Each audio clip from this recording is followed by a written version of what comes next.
For more on the investment side of things and for the markets, let's bring in George C. He's a good friend of the show here at this point. He's also the chairman and co-founder of Annandale Capital.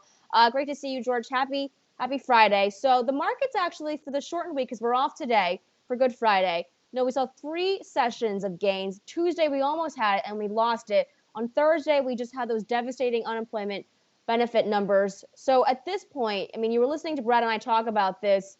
How off the ball are we? How on the ball are we with how we're looking at the situation of the individuals, right, that are losing their jobs, but also what investors are hoping for?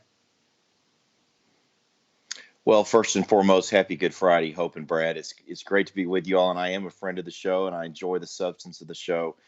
I think the one thing we have to recognize is the last time something like this happened was 1918. It was over 100 years ago, and it also was coupled with World War II. So what we're dealing with today is unprecedented in the modern financial era, and I think you have a wide variety of very smart, very wise people who are saying completely contradictory things. You have some people saying it's off to the races. We've dealt with this. The economy is going to bounce back in a very, very aggressive manner.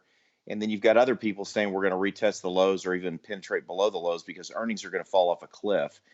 And I think both have very valid points, and it's reflective that we really don't know. We have a known unknown. And the unknown is, are we going to see an L-shaped recovery? Or are we going to see a U-shaped recovery? We're going to see a V-shaped recovery, and no one knows at this point. And that to me, for any investor, whether you're a professional or whether you're an amateur, you have to have your portfolio structured for uncertainty, and you have to be able to take advantage of upside if it continues. And this rally's been a breath of fresh air after a very panicky March. But you have to also be positioned to take advantage of lower prices if we do have things fall off a cliff again. And I think both are pretty strong possibilities. I'd give it a 60-40 that we're going to go back down again at some point because we're going to get an awful lot of very negative economic data in the interim. And the market is trying to predict 3 to 6 months out, as it always does. Mm-hmm. But this is a very unusual situation. It's not a typical recession. So that 3 to 6 month forecasting is fraught with peril as to its accuracy. Yeah, as absolute as numbers can be, the interpretation of it can be all over the place, to your point. So we are going to see a lot of analysts coming in with different modelings. And to your point about the forecast, let's talk about GDP. I mean, there continue to be these staggering numbers coming out from Wall Street. Of course, JP Morgan now forecasting a decline of 40% here for the next couple of months. And then we're not even talking about sort of the rebound, which some people have already said we're not even going to try to forecast any of that rebound here at this point. So when you see data like this and you see data sort of all over the place, which ones do you focus on and which ones do you throw away? Yeah, that's a great question. I would say that I'm kind of disappointed in the professionals and their doom and gloom numbers because when we talk about a 25 to 40% economic decline, that's annualized.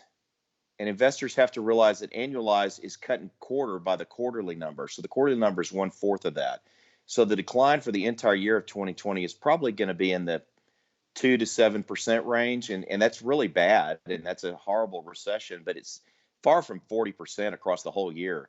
And then when we talk about the 20, 25, 30% unemployment rates people are throwing around, or 15% on the low end, how long is that going to last? And how long are people going to stay out of work? It's unlikely that number of people are going to stay out of work for years and years like the Great Depression. It's likely many of those will come back to work. I would say I'm really proud of our policymakers and our medical professionals emphasizing the human toll of this tragedy right now. The economic situation is being attacked as fiercely as possible by the Fed, by the Treasury, and by the Congress.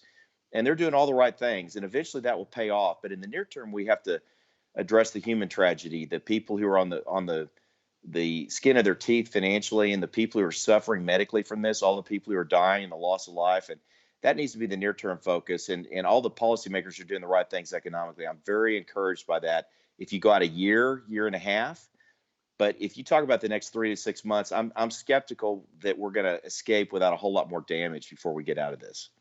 Okay, so you're expecting another drop. You're already using the R word, recession, and we know that there are more of these economists now, 45 of them, saying the U.S. is already in a recession and will remain this way for the first half of the year and going forward. So what do you do if you're an investor now that you hear this? What are you advising your clients? Yes, most of our clients are moderately exposed to the market. We have a few people more aggressive than that, but what we're doing is we're holding quite a bit of dry powder. So if we do go down another 20, 30, 40% from this rally we've had, that we can take advantage of that and add to the market. Our plan is to get to our target allocations for all clients if we go down 40, 45, 50%, and then go above weight, perhaps far above weight if we go down more than that. But if we continue to go up from here, which would be the path of least pain for everybody out Mm. there, we're enough exposed that we're going to take advantage of that. So we're kind of splitting the difference. We've got a bit of a barbell approach, and I think people who are trying to catch all the downside by being 100% in cash and then going in right at the bottom, and all the people who are 100% invested right now saying this is over, I think they're betting more than investing, and I don't think that's a prudent course of action right now. All right, good stuff there, George. Thank you for being with us as always. Please take care, stay healthy. George C. is chairman and co-founder of Annandale Capital. Thank you, Hope.